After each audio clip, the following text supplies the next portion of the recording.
Hello and welcome to Wembley Stadium for the highlights from the National League Under-19 Alliance League Cup quarter-finals sponsored by UCFB. For this show, our cameras have travelled to all corners of the country to reveal who has progressed to the semi-finals of this competition. And we kick off with the biggest name still in the tournament, West Ham United Foundation, who didn't have far to go, playing Maidstone United Ambers in Kent. Jean-Luc Beckenroy reports. It was a short trip around the M25 that beckoned for the West Ham Foundation team visiting Maidstone United at the Gallagher Stadium.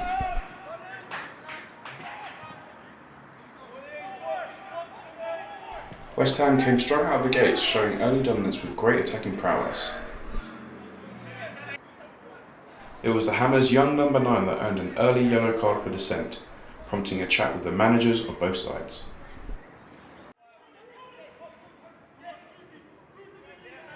Against the run of play, the Stones score from a deft cross and a smart finish from the Maidstone number 9.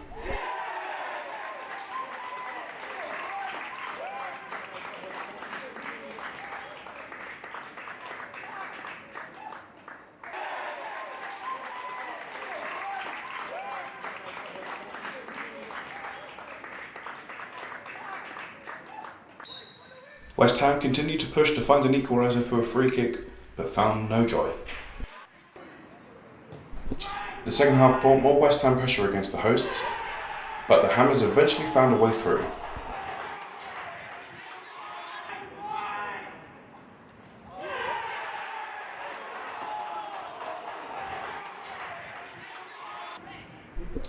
The game evened out after the goal, with both sides having chances to grab another.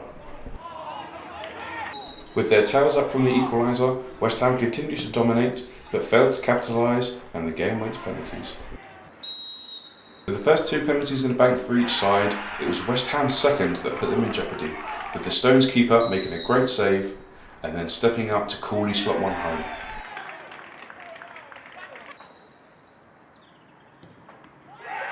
Clean sweep of impressive Maidstone penalties sees them progress in the cup. The boys battled really well. They didn't get involved with the ref, they didn't get involved with the niggles. They kept quiet and they kept working hard, and I'm really proud of the boys. And I think penalties were probably good decide of the game because both teams worked hard, but we came out on top, which I'm really glad. The boys are really proud of them. So, Maidstone seal a massive upset over West Ham Foundation there, giving them a huge boost of confidence heading into the semi-finals. And hats off to the Maidstone keeper Ethan Cullen, who was very influential in the shootout, saving and scoring. But now, on to our second game as we travel from Kent to Birmingham, where Chasetown FC host Eastleigh Whites at the Scholars Ground. Gus Devlin has the highlights. A flowing exchange involving Ali and Forster led to an early chance for the home side, but Ali's shot drifted just wide of the post as Chasetown made a bright start.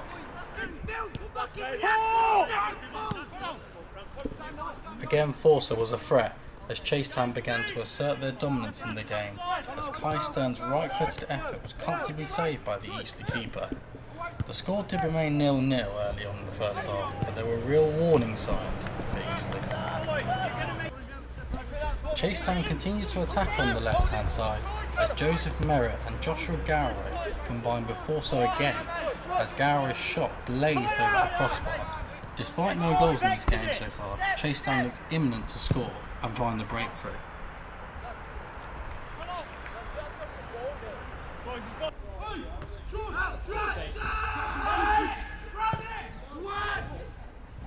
As we reached the midway point in the first half, it remained 0-0. Merritt then came close late in this first half, but his shot close inside the box was well kept out by the Eastleigh keeper. Ethan Fox came close with a volley from a Chasetown corner, but his effort went over the bar, and it was 0-0 at half-time. Midway through the second half, Harris Felton played a crisp ball through to Garraway, but he was unable to convert his chance as the wait for a goal in this game goes on. With the score of 0-0 after full time, we went to the penalty shootout, and at 4-4, Eastleigh gave the chance to Chasetown to book their place in the semi-finals of the Alliance League Cup. And Sheldon Wright was the man to step up as he fired the ball into the back of the net, sent the goalkeeper the wrong way, and sent Chasetown to the last 4. So that's Chasetown advancing to the semi-finals, winning 5-4 on penalties against the Eastleigh Whites. Chasetown will be relieved with the result after being the more dominant side in that game. Their reward, progression into the semi-finals. Commiserations to Eastleigh Whites. We now travel north to South Shields, who hosted Weston-super-Mare, and it was a chance for South Shields to right some wrongs of the past. South Shields, a team that were reinstated after the opposition fielded an illegible player. And some may say, rightly so, despite a great chance being missed by South Shields number 9 after a heroic block off of the line by a Western Super defender.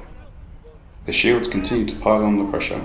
This great team goal started with a passage of fluid passing, swift individual skill and a well-timed run by number 8 Ollie Scott to put his side 1-0 up. And even though Weston-super-Mare threw everything they had to try and find an equaliser, they simply weren't good enough to get a result on the day. South Shields are on the up this season and they will be delighted with their run after previous exploits, but I can imagine Weston-super-Mare will be very disappointed with their performance after an 11-hour round trip. But it's South Shields into the semi-finals. And now, for our final match, we head south to Nottingham, where Basford United hosted York City. This was an entertaining quarter-final as Basford United hosted York City at Greenwich Avenue. The game got off to a fast start, and after persistent work from Niall Hilton, Basford were awarded an early free kick.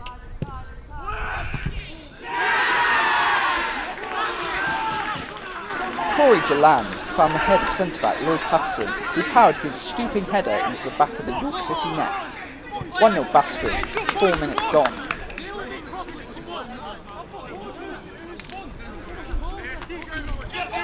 York responded well, with left-back Charlie Jebson-King proving to be a real handful for the Basford defence. He whipped in a low cross which eventually found its way to Aston Harrison. York continued to push and came close again. This time, Ethan Henderson was just unable to get his toe to the end of the dangerous low cross from captain Josh Rogerson.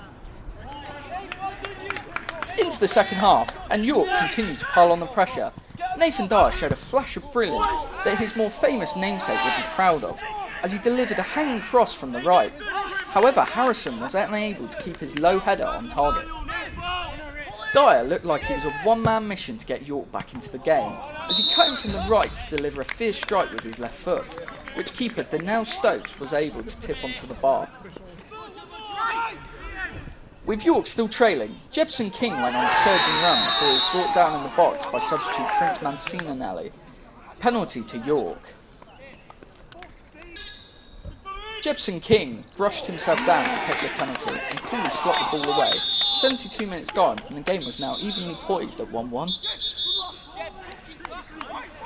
With the last action of the game, Bashford went for the kill, after Hilton found himself in space down the left before jinking his way into the box and firing his shot against the post. The ball found itself back at Hilton's feet, whose cross was angling close to being met by Zach Goodson, who was unable to get his head on the ball. After 90 minutes, the sides could not be separated, so the game went straight to a penalty shootout. With 4 kicks taken, the side were level on 3 apiece. Patterson stepped up and coolly slotted his spot kick into the top corner. Over to Nathan Dyer, who had to score to take the shootout to sudden death. He missed, meaning Basford progressed to the semi-finals, and the manager, Liam Hearn, knows the significance of the result.